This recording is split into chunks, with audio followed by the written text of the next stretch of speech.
Hi all, welcome to my YouTube channel. അപ്പോൾ നമ്മൾ ഇന്നിവിടെ ഒരു കോട്ടൺ ഫ്രോക്കാണ് സ്റ്റിച്ച് ചെയ്യാനായിട്ട് നോക്കുന്നത്.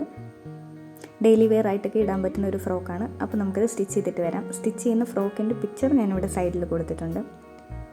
ഇനി നമുക്ക് ഫ്രോക്കിൻ്റെ യോക്ക് പാർട്ടിന് വേണ്ടി ഞാൻ എടുക്കുന്ന ലെങ്ത് 13.5 ഇഞ്ചാണ് ലെങ്ത് എടുക്കുന്നത്. അതുപോലെ നെക്ക് വിട്ടും നെക്കിൻ്റെ ലെങ്ത്തും 3 ഇഞ്ച് വീതമാണ് എടുക്കുന്നത്. ഷോൾഡർ 6.5 ഇഞ്ചുമാണ് എടുക്കുന്നത്. മെഷർമെൻറ്റ്സ് എല്ലാം ഇവിടെ സൈഡിൽ തന്നെ കൊടുത്തിട്ടുണ്ട്, അത് നോക്കാം.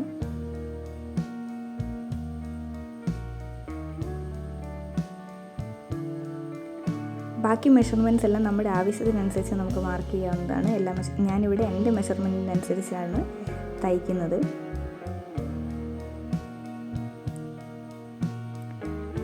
ഫ്രണ്ട് പാർട്ടിൻ്റെ കൈക്കുഴി ഒന്ന് ചെറുതായിട്ട് കുഴിച്ച് മാർക്ക് ചെയ്യുന്നുണ്ട്. അതുപോലെ തന്നെ താഴ്ഭാഗത്തായിട്ട്, അതായത് ഇപ്പം യോക്ക് പാർട്ടിൻ്റെ താഴ്ഭാഗത്തായിട്ട് കുറച്ചൊന്ന് കയറ്റി മാർക്ക് ചെയ്ത് കൊടുക്കുന്നുണ്ട്. കാരണം യോക്ക് പാർട്ട് തൂങ്ങിപ്പോകാതിരിക്കാനായിട്ടാണ് കുറച്ചൊന്ന് കയറ്റി വെട്ടുന്നത്.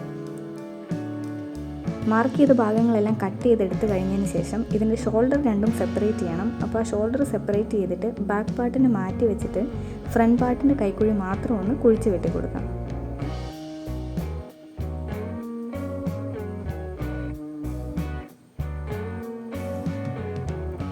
സെയിം നമ്മളിപ്പോൾ കട്ട് ചെയ്തെടുത്ത ലൈനിങ് മെറ്റീരിയൽ മെയിൻ ക്ലോത്തിൻ്റെ മുകളിൽ വെച്ചിട്ട് നമ്മൾ കട്ട് ചെയ്തെടുക്കുകയാണ്. പക്ഷേ ഞാനിവിടെ നെക്കിൻ്റെ പാർട്ട് കട്ട് ചെയ്തെടുക്കുന്നില്ല. അത് നെക്ക് സ്റ്റിച്ച് ചെയ്ത് കഴിഞ്ഞതിന് ശേഷമാണ് ഞാൻ മെയിൻ ക്ലോത്തിൻ്റെ നെക്ക് കട്ട് ചെയ്തെടുക്കുന്നത്. അത് സ്റ്റിച്ച് ചെയ്യുമ്പോൾ കാണിക്കാം.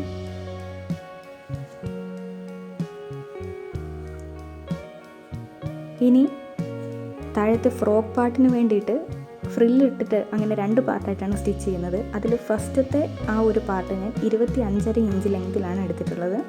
അതിൻ്റെ വിഡ്ത്ത് എന്ന് പറയുന്നത് നമ്മുടെ യോക്ക് പാർട്ടിൻ്റെ വിഡ്ത്ത് എത്രയാണോ അറ്റ്ലീസ്റ്റ്, അതായത് മിനിമം അതിൻ്റെ ഇരട്ടിയെങ്കിലും വിഡ്ത്ത് ഉണ്ടായിരിക്കണം. കാരണം നമുക്കത് ഫ്രില്ലിടാനുള്ളതാണ്, അതുകൊണ്ടാണ്. ഇപ്പോൾ മെയിൻ ക്ലോത്തിൻ്റെ നല്ല ഭാഗത്തിന് മുകളിലായിട്ട് നമ്മുടെ ലൈനിങ് ക്ലോത്ത് വെച്ച് കൊടുക്കുക. എന്നിട്ട് ഞാനിവിടെ പേൾപ്പിന് വെച്ചിട്ടൊന്ന് സെക്യൂർ ചെയ്ത് കൊടുക്കുന്നുണ്ട്. അത് അങ്ങോട്ടും ഇങ്ങോട്ടും നീങ്ങി പോകാതിരിക്കാനാണ്. അതിനുശേഷം നെക്ക് ലൈനിലൂടെ കറക്റ്റായിട്ട് നെക്കൊന്ന് സ്റ്റിച്ച് ചെയ്തെടുക്കണം.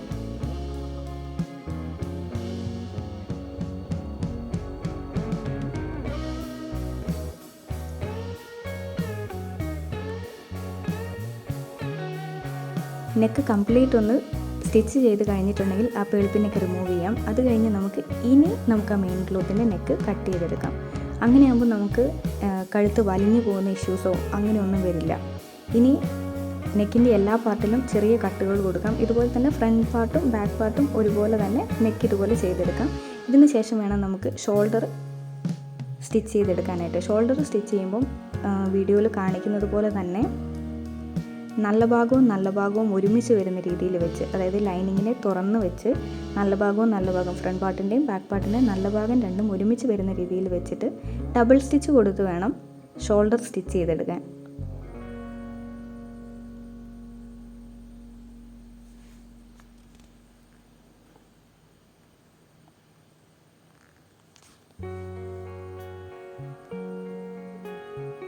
അപ്പോൾ സെയിം രീതിയിൽ തന്നെ 2 ഷോൾഡറും സ്റ്റിച്ച് ചെയ്തെടുക്കാം. അപ്പം നമ്മൾ സ്റ്റിച്ച് ചെയ്ത ആ ഒരു ഭാഗമൊന്നും ഫ്രണ്ടിലോ ബാക്കിലോ കാണില്ല. ഈ ഒരു രീതിയിലാണ് ഷോൾഡർ അറ്റാച്ച് ചെയ്യുന്നതെങ്കിൽ.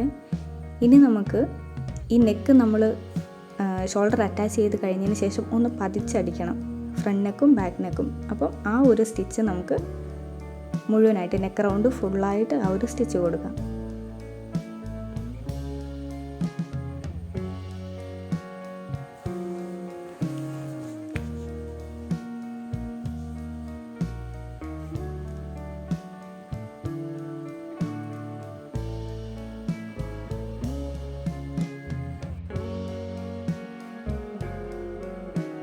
ഇനി നമുക്ക് നമ്മുടെ ബോട്ടം പാർട്ട്, അതായത് സ്കേർട്ട് പാർട്ട് നമുക്ക് അറ്റാച്ച് ചെയ്ത് കൊടുക്കണം. അപ്പം യോക്കിൻ്റെ നല്ല ഭാഗത്തിന് മുകളിലേക്ക് ഈ സ്കേർട്ട് പാർട്ടിൻ്റെ നല്ല ഭാഗം വെച്ചതിന് ശേഷമാണ് നമ്മൾ ഫ്രില്ലിട്ട് കൊടുക്കുന്നത്. അപ്പോൾ ഞാൻ ജസ്റ്റ് അതിൻ്റെ സെൻറ്റർ ഒന്ന് മാർക്ക് ചെയ്ത് കൊടുക്കുകയാണ്. സ്കേർട്ട് പാർട്ടിൻ്റെയും ജസ്റ്റ് സെൻറ്റർ ഒന്ന് മാർക്ക് ചെയ്ത് കൊടുക്കുന്നുണ്ട്. മാർക്ക് ചെയ്തതിന് ശേഷം ആ സെൻറ്ററും തമ്മിൽ ഒരു പേൾ പിന്ന് വെച്ചിട്ട് ജസ്റ്റ് ഒന്ന് അറ്റാച്ച് ചെയ്ത് വെക്കുന്നുണ്ട്. കാരണം അളവ് തമ്മിൽ മാറിപ്പോകാതിരിക്കാനായിട്ടാണ്. കാരണം നമ്മൾ ഫ്രില്ലിട്ട് വരുമ്പോൾ അവസാനം എത്തുമ്പോഴേക്കും തികയാതെ വരരുതല്ലോ. അപ്പോൾ അതൊന്ന് മനസ്സിലാകാൻ വേണ്ടിയിട്ടാണ് അതിൻ്റെ സെൻറ്റർ രണ്ടും ഒരു പേൾ പിന്ന് വെച്ച് സെക്യൂർ ചെയ്ത് കൊടുക്കുന്നത്. അതിനുശേഷം നമുക്ക് നമ്മുടെ ഇഷ്ടത്തിനനുസരിച്ച് എത്ര വീതിയിൽ വേണം എന്നുള്ള രീതിയിലൊക്കെ നോക്കി നമ്മുടെ കയ്യിലുള്ള മെറ്റീരിയലിനനുസരിച്ച് നമുക്ക് ഫ്രില്ല് കൊടുക്കാവുന്നതാണ്.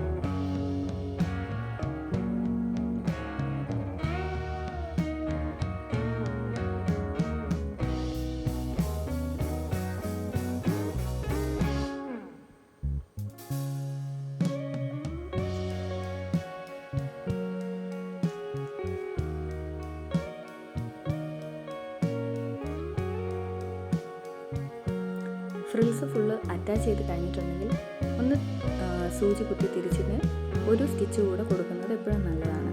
അതിനുശേഷം താഴത്തെ ഫ്രിൽ പാർട്ടിന് വേണ്ടിയിട്ട് 5 ഇഞ്ച് വീതിയിൽ 5.5 ഇഞ്ച് വീതിയിലാണ് മെറ്റീരിയൽ എടുക്കുന്നത്. അതും ഇതുപോലെ തന്നെ ഇപ്പോൾ നമ്മൾ സ്റ്റിച്ച് ചെയ്ത സ്കേർട്ട് പാർട്ടിൻ്റെ നല്ല ഭാഗത്തേക്ക് ഇപ്പോൾ എടുത്ത് ഈ 5.5 ഇഞ്ചിൻ്റെ നല്ല ഭാഗം വെച്ച് അതുപോലെ നമ്മൾ സ്റ്റിച്ച് ചെയ്ത് കൊടുക്കണം. അപ്പോൾ ഒരു റഫൾഡ് സ്ലീവാണ് ഞാൻ ഉദ്ദേശിക്കുന്നത്. അപ്പോൾ അതിന് വേണ്ടിയിട്ട് ഒരു 3.5 ഇഞ്ച് വീതിയിലുള്ള ഒരു മെറ്റീരിയൽ ഞാൻ എടുത്ത് ഒരു 18 ഇഞ്ച് നീളവും 3.5 ഇഞ്ച് വീതിയുമുള്ളൊരു മെറ്റീരിയൽ എടുത്തതിന് ശേഷം അതിൻ്റെ ഒരു സൈഡ് മുഴുവൻ മടക്കി സ്റ്റിച്ച് ചെയ്തെടുത്തിട്ടുണ്ട്.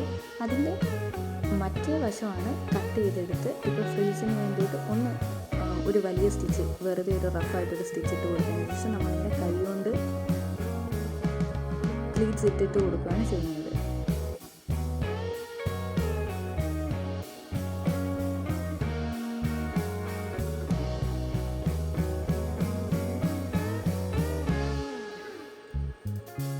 നമ്മൾ ഓരോരുത്തരും തയ്ക്കുന്ന ഡ്രസ്സിൻ്റെ കൈക്കുഴിക്കനുസരിച്ച് നമുക്ക് ആ സ്ലീവ്സിനെ അഡ്ജസ്റ്റ് ചെയ്തെടുക്കാം. അതുപോലെ ആ നൂലിൽ ഒരു നൂലിൽ മാത്രം 2 നൂലുണ്ടാവില്ല സ്റ്റിച്ച് ചെയ്തതിൻ്റെ, അതിൻ്റെ ഒരു നൂല് മാത്രം എടുത്ത് അതിനനുസരിച്ച് നമ്മൾ വലിച്ചു കൊടുക്കുമ്പോൾ നമ്മുടെ ആവശ്യത്തിനനുസരിച്ച് നമുക്കതിങ്ങനെ ഞൊറിയായിട്ട് കിട്ടും.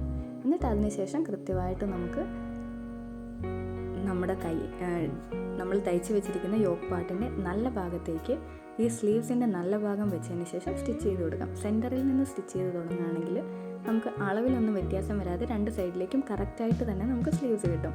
എന്നിട്ട് സ്ലീവ്സ് സ്റ്റിച്ച് ചെയ്യുമ്പോഴും ഒരു ഡബിൾ സ്റ്റിച്ച് എപ്പോഴും കൊടുക്കാനായിട്ട് ശ്രദ്ധിക്കുക.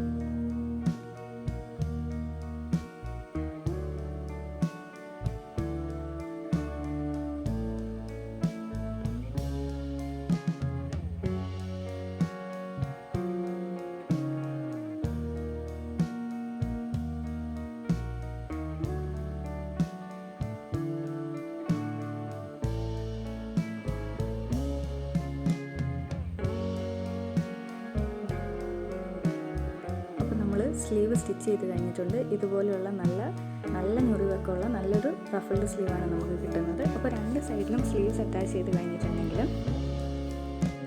നമുക്ക് നമ്മുടെ ഡ്രസ്സിനെ കൂട്ടി അടിച്ചു കൊടുക്കാം. കാരണം നമ്മൾ ബാക്കിയെല്ലാം അറ്റാച്ച് ചെയ്ത് കഴിഞ്ഞു. ഞാനിതിന് 2 വള്ളി കൂടെ വെക്കുന്നുണ്ടായിരുന്നു. അത് ഞാൻ അതിൻ്റെ വീഡിയോ എടുത്തിട്ടില്ല. ജസ്റ്റ് ഒരു വള്ളി സ്റ്റിച്ച് ചെയ്തെടുത്തിട്ട് അതും കൂടെ ഞാൻ കൊടുക്കുന്നുണ്ട്. എന്നിട്ട് നമ്മുടെ വണ്ണം എത്രയാണോ അതിനനുസരിച്ച് നമുക്ക് സ്റ്റിച്ച് ചെയ്ത് കൊടുക്കാം.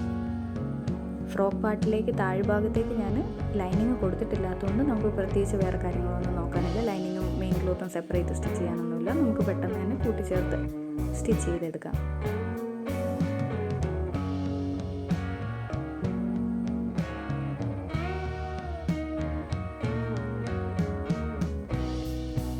ഇനി നമ്മുടെ ഡ്രസ്സിൻ്റെ ഏറ്റവും താഴ്ഭാഗം അതൊന്ന് ഡബിൾ ഫോൾഡ് ചെയ്ത് ഒന്ന് മടക്കി സ്റ്റിച്ച് ചെയ്ത് കൊടുക്കുക. പെട്ടെന്ന് ഈസി ആയിട്ട് നമുക്ക് ചെയ്യാൻ പറ്റുന്ന ഒരു ഫ്രോക്കാണിത്. അപ്പോൾ ഇതാണ് ഇതിൻ്റെ ഫൈനൽ ഔട്ട്പുട്ട്.